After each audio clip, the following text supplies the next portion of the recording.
Había gran expectación mundial por qué podría suceder en el día de hoy en torno a la situación entre Rusia y Ucrania, porque era un día donde Ucrania celebraba su independencia y había toda una serie de señales que eventualmente podían suponer que iba a ser un día particularmente importante. Raúl Sor, ¿qué tanto se cumplió la expectativa, para bien o para mal, de lo que pasó en Ucrania hoy día?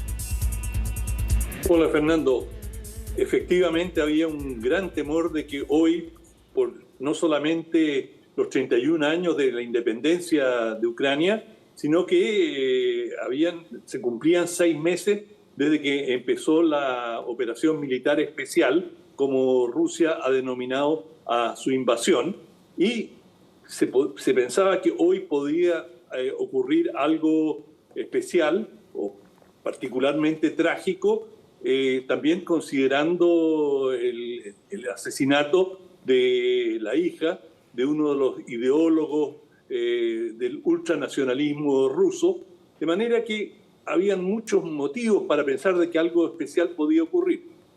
Y en efecto, hubo un cohete, mató a 22 personas en una estación de ferrocarriles. Los rusos no han explicado si fue un cohete que se les desvió o cuál fue el motivo por qué dispararon sobre esa estación, pero el hecho es que causó ese gran número de muertes y también muchos heridos. Pero no se dio lo que se temía y lo que Estados Unidos había advertido sus servicios de inteligencia, que probablemente hoy día iba a haber una serie de ataques deliberados contra incluso blancos civiles, así lo planteó Estados Unidos. Y eso en forma masiva no ocurrió, aunque sí hubo este atentado. Lo que sí en todo el mundo, esta ocasión, esta fecha, sirvió para reflexionar dónde va este conflicto, en qué punto se encuentra después de 6 meses y hacer un balance de lo que ha ocurrido. Y el balance, por supuesto, es trágico desde todo punto de vista. Por ejemplo, en términos de baja, el gobierno ucraniano ha reconocido directamente que tiene 9.000 muertos, es decir, en sus Fuerzas Armadas principalmente, 9.000 bajas fatales, lo cual es una cifra muy alta.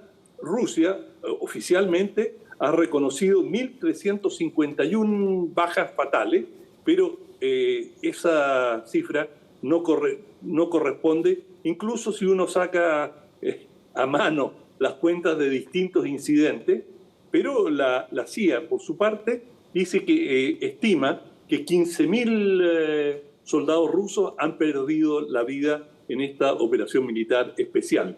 Y en cuanto a civiles, tampoco hay cifras precisas, pero hay una estimación general que serían 22.000 muertos entre civiles. De manera que esto es una situación muy, muy trágica, muy compleja. De pasada, el gobierno ucraniano estima que entre muertos y heridos, Rusia ha acumulado 70.000 bajas. Muchas veces en los partes de guerra se habla de bajas y se incluyen muertos y heridos que quedan fuera de combate. Entonces habrían unos 70.000 soldados rusos, según el gobierno ucraniano, que habrían quedado fuera de combate. Bueno, sobre las cifras se puede especular mucho, no hay ninguna fuente absolutamente segura, todo opera sobre la base de estimaciones, pero ha corrido, cualquiera sea la cifra definitiva, es una cantidad enorme de muertes y ha corrido mucha sangre. De manera que esto también ha debilitado al ejército ruso y al ejército ucraniano. Y esto redunda en última instancia a lo que se está viendo en estos momentos, que la guerra está estancada, que las fuerzas están de alguna manera en posiciones bastante fijas, hay poco cambio en los frentes, y eso es una muestra clara del agotamiento que están sintiendo ambas fuerzas y que esta situación se ha ido transformando, esta guerra se ha ido transformando en una guerra de desgaste. Es decir, no están tratando o no están en condiciones de lanzar grandes asaltos. Ucrania ha hablado mucho de una inminente ofensiva, pero no parece muy posible que ello ocurra. Han hecho algunos ataques puntuales en lugares muy precisos, pero en general se han estabilizado los frentes y de momento la cosa o el conflicto está estancado y veremos cómo continúa. Sí, yo me acuerdo, Raúl, cuando debe haber sido hace casi 3 meses ya, conversando aquí mismo en Última Mirada, tú mencionaste por primera vez que la cosa podía mutar hacia una suerte de guerra de desgaste. Incluso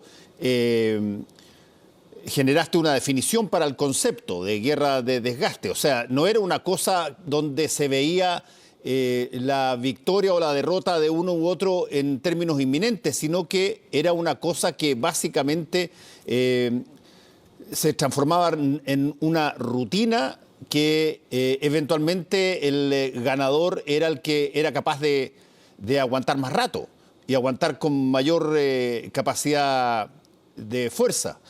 Esa situación es la que se está viviendo ahora porque ya a estas alturas nos acostumbramos a leer las informaciones que provienen desde Ucrania y Rusia en los medios de comunicación y básicamente tenemos todos los días tu comentario experto, etcétera, pero ¿en qué momento esta cosa toma una dirección, ya sea para que esto se termine de una forma consensuada o alguien gane esta situación? Bueno, no, de momento una de las cosas graves, y me refiero a la gravedad, aparte del conflicto como está caminando, es el hecho de que no hay negociaciones.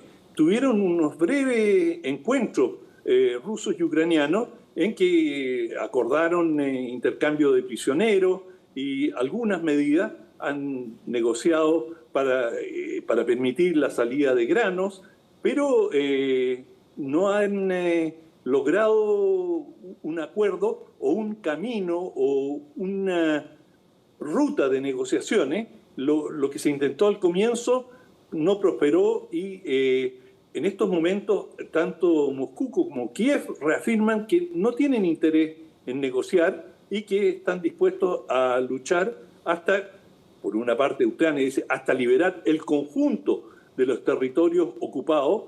Hasta el momento Rusia ha ocupado casi el conjunto del Donbass, de esta región del este de Ucrania, y se propondría terminar la ocupación de buena parte del este y del sur de Ucrania, y eso sería el objetivo a mediano plazo de Rusia, y Ucrania ha amenazado con ofensivas y ha montado algunos ataques, pero muy puntuales, y por lo que se sabe, no tienen fuerza ninguno de los dos bandos. Con lo que tienen desplegado en estos momentos, no tendrían fuerza para un cambio dramático en la guerra. Por lo tanto, muchos analistas coinciden en que de continuar las cosas como están, esto podría prolongarse por 1 año tranquilamente. Ahora ya está terminando el verano, entramos, por supuesto, ya están empezando a caer las hojas en esa región y se avecina el invierno. Y claro, el invierno sabemos, hemos escuchado lo que es el general invierno, como se le llamó durante la Segunda Guerra Mundial, que fue determinante en la derrota del ejército nazi en su invasión a Rusia. Bueno, cuando llega el invierno, que es un invierno, veremos cómo viene, cuán frío va a ser, pero igual las rutas se hacen muy difíciles de transitar, se cubren de nieve y barro, principalmente de barro, que es lo que más complica, es más complicado que la nieve, y bueno, eso tiende a paralizar las fuerzas y también las tropas, digamos, que están en descampado, quedan en una situación muy precaria. y esto reforzaría lo que ha sido la característica de esta guerra, que es una guerra en muchos sentidos de artillería, es decir, en que las dos fuerzas están a cierta distancia una de otra y se bombardean regularmente. No solamente, también Rusia utiliza su fuerza aérea, pero es una fuerza en que no hay tanto choque frontal de fuerzas terrestres, de infantería. De manera que la llegada del invierno va a tender a prolongar este conflicto. Y al parecer Rusia ha resistido mejor de lo que se esperaba, en el sentido de que Occidente tenía la esperanza de que las sanciones iban a tener un efecto más radical sobre la economía rusa y que eso iba a obligar al Kremlin a mostrarse más flexible al momento de negociaciones. Pero eso no ha ocurrido. Rusia ha sabido sortear las sanciones económicas y, bueno, eso se sabía antes de la guerra, que Rusia es un país autárquico, es decir, un país relativamente muy poco dependiente del exterior. Por supuesto que le afecta y las sanciones son problemáticas, pero no son un golpe al plexo, no paralizan la economía rusa, como le pasaría a muchos países occidentales que han tenido economías abiertas de intercambio, cosa que Rusia, porque ha estado sometida en muchas oportunidades a distintos tipos de boicots, no es tan vulnerable. Fíjate, Albert Einstein pronunció alguna vez una de esas frases brutales que decía Einstein: yo no sé cómo hacer la Tercera Guerra Mundial, pero estoy seguro de cómo hacer la cuarta, a pura piedra y palos. Porque él anticipaba de alguna manera de que la tercera podía dejar a la civilización humana en situaciones de prehistoria. Y lo que estamos viendo es que aparecen en distintas partes del planeta estas guerras que son muy brutales, muy duras, con mucho muerto, pero que son básicamente mantenidas hasta que la diplomacia o alguna situación extra de alguna forma termina con el incidente. Pasó en Kosovo también, pasó en todo lo que fue la fragmentación de la ex Unión Soviética en esta serie de países chicos. Lo estamos viendo en el Medio Oriente en forma constante. Las guerras dejaron de tener esta lógica de, oye, hay un camino de comienzo, un desarrollo y un epílogo con un final. En una de esas estaremos conversando acá, si es que todavía nos tienen contratados durante 4 años sobre la situación de Ucrania con Rusia. Bueno, nunca podemos descontar la posibilidad de la aparición de un cisne negro, como se dice, se llama a un evento inesperado y catastrófico.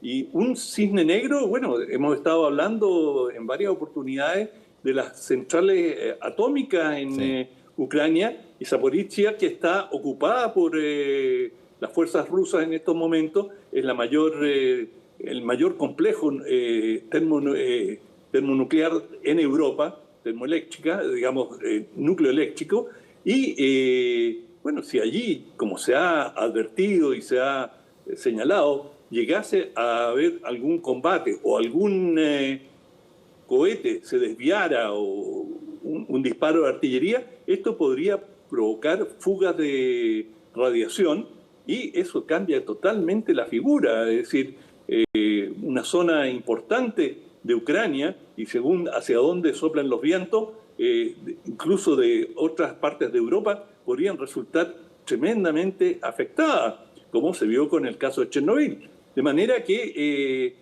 siempre existe la posibilidad de un cisne negro aquí o allá cuando se está combatiendo en zonas muy densamente pobladas y donde existen, como en el caso de Ucrania, reactores atómicos que son vulnerables si llegan a ser alcanzados. Pero todo eso son hipótesis. Si las cosas siguen su camino, la mayoría de los analistas y en lo que se discute en los estados mayores militares, este conflicto se podría prolongar tranquilamente por un año, con todo el sufrimiento, con toda la tragedia que esto representa, especialmente para Ucrania, que